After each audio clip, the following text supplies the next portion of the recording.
I thought this was a really big deal.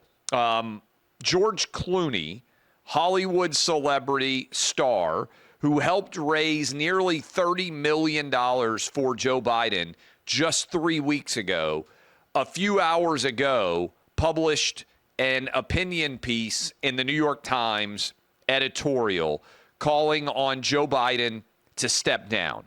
And I understand some of you out there that are like, I don't care. Why should I care what George Clooney thinks about anything? He's just an actor. What does he know? I don't know why you would pay attention to that. I understand there's lots of reactions of that magnitude. Well, I'm going to explain to you why I think this is actually pretty significant. And I'm going to walk you through why I believe that. But first, let me tell you what he said. I read the New York Times every day, so you don't have to. I read the Wall Street Journal every day. I read the Washington Post every day. All three of those newspapers every single day, cover to cover. I try to make sure that I'm aware of everything that they're saying. So Clooney has a piece up, and he has this to say. This is, to me, the crux of the most important part.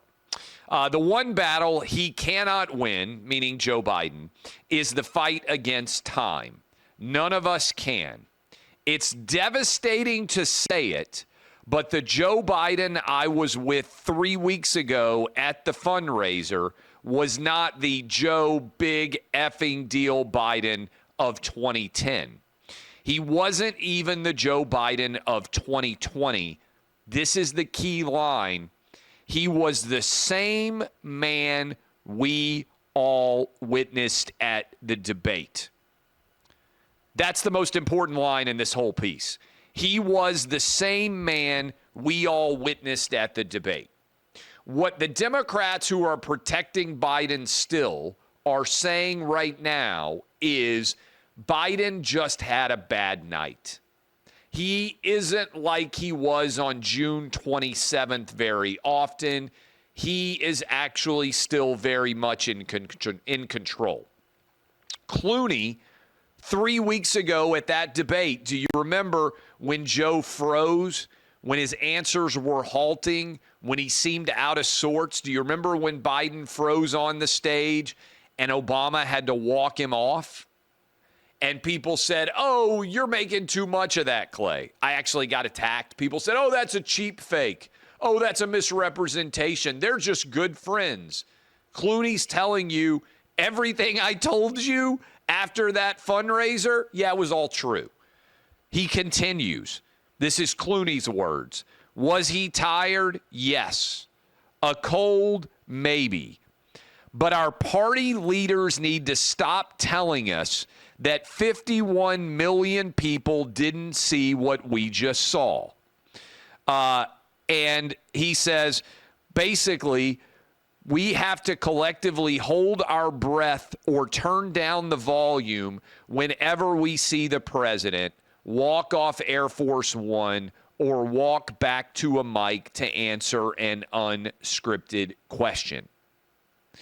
And he's saying it's disingenuous at best to argue Democrats have already spoken with their vote when we just received new and upsetting information. We all think Republicans should abandon their nominee now that he's been convicted of 34 felonies. That's new and upsetting information as well. I'm reading from George Clooney's editorial. Top Democrats, and he names them, Chuck Schumer, Hakeem Jeffries, Nancy Pelosi, and senators, representatives, and other candidates need to ask this president to voluntarily step aside. Let's hear from governors as well. Let's agree that the candidates not attack one another, but in the short time we have, focus on what will make the country soar. Would it be messy? Yes. But would it enliven our party and wake up voters who before the June debate had already checked out? Yes. So he doesn't even say that he thinks Kamala Harris should be elevated.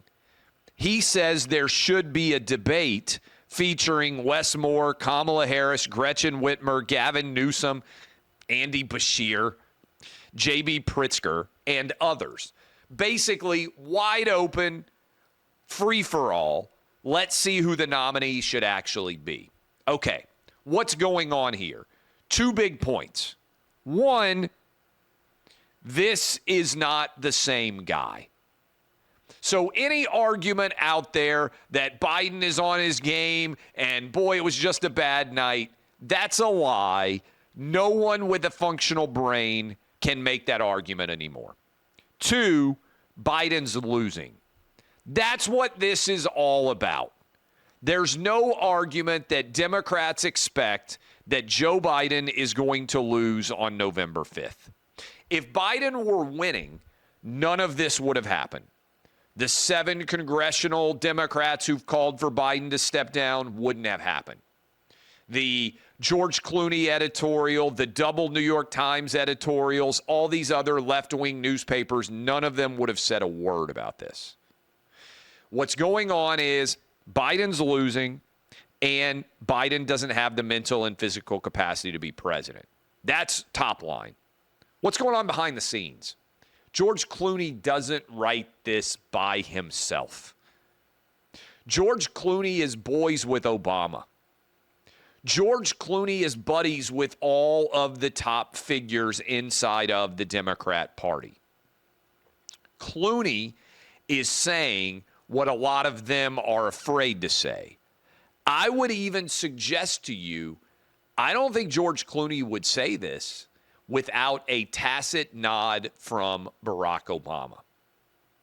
That is, I think what is happening now is Barack Obama is beginning to pull the threads behind the scenes and driving the anti-Joe Biden train without actually having to speak out yet.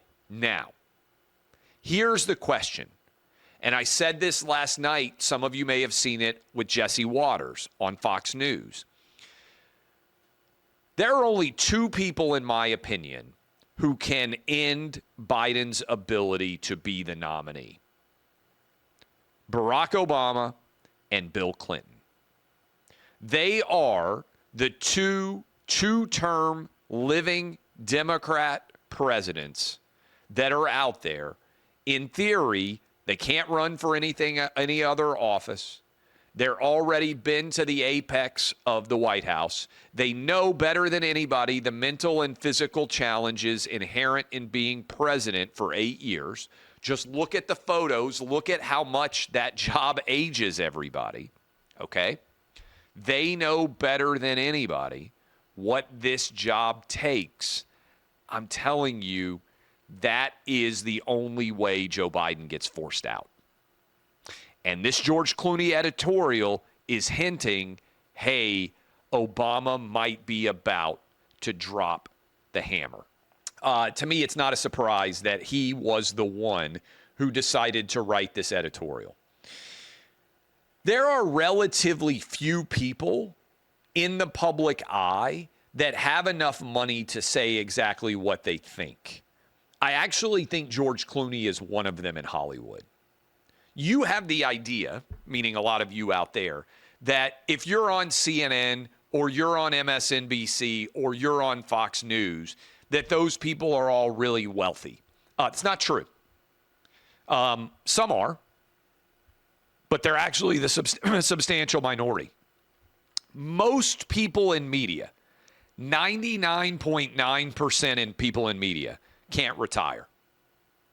They haven't made enough money to be able to retire. And if you haven't made enough money to be able to retire, then you're always looking over your shoulder, worried about where the next paycheck is going to come from.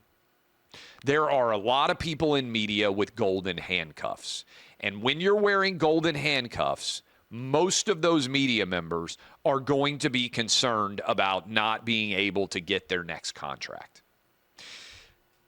That's why I think a lot of media are a lot like the politicians. They hide in the shade of big trees. They wait to see what a big tree does and they react to it. They don't actually try to become a big tree themselves. Because again, it goes back to my analogy. Big trees have higher peril. There's greater danger.